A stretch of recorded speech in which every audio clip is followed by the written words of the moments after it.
Good morning. It is 7 o'clock here in Montenegro. I look a bit tired because I didn't sleep so well last night. It was full moon and too excited, maybe too much coffee also in the day.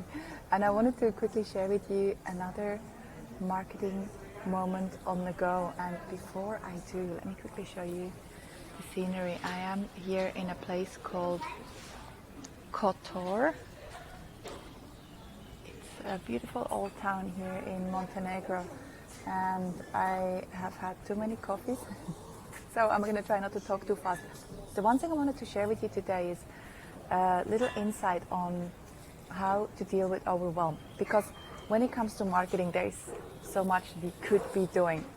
Maybe you're working, and a lot of our members are working on this at the moment too, a lot of our Color Batch members. You could be working on setting up your entire marketing ecosystem.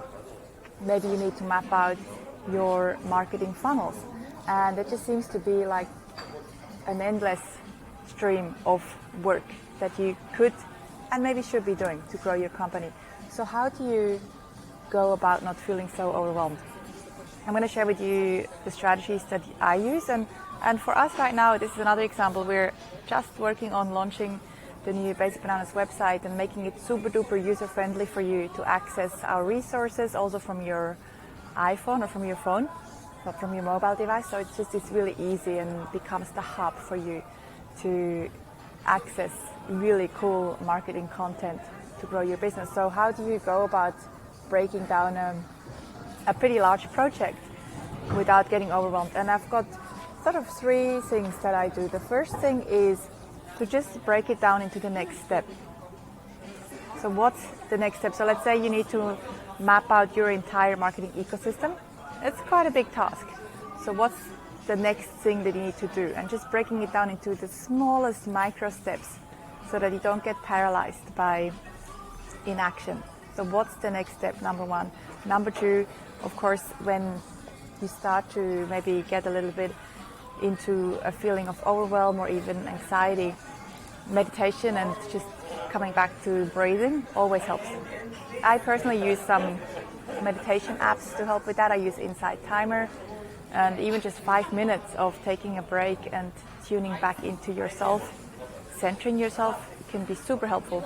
And number three is changing the scenery. So if you are in your office and you just feel a bit stuck suddenly working on something creatively or strategically, change the scenery like I did here. I was working from our Airbnb, and I just felt like I needed to get some more creativity to work on this project here, on this strategy. And so I just changed the scenery and came out here into a little coffee shop, and it's working. Just sitting here and watching people go by and listening to the sounds. This music, I mean, for some people this might be too much noise, but depending what works for you. Maybe you go into nature. For me, this works really well, just to think and sit and get my mind super focused on ideation and execution. So I hope this is helpful, and I hope you love these marketing moments on the go. I will keep sharing them with you, and if you do, feel free to leave us a comment or ask any questions that you may have. We're so happy to help you with anything, and until next time, I can't wait to check in with you again soon.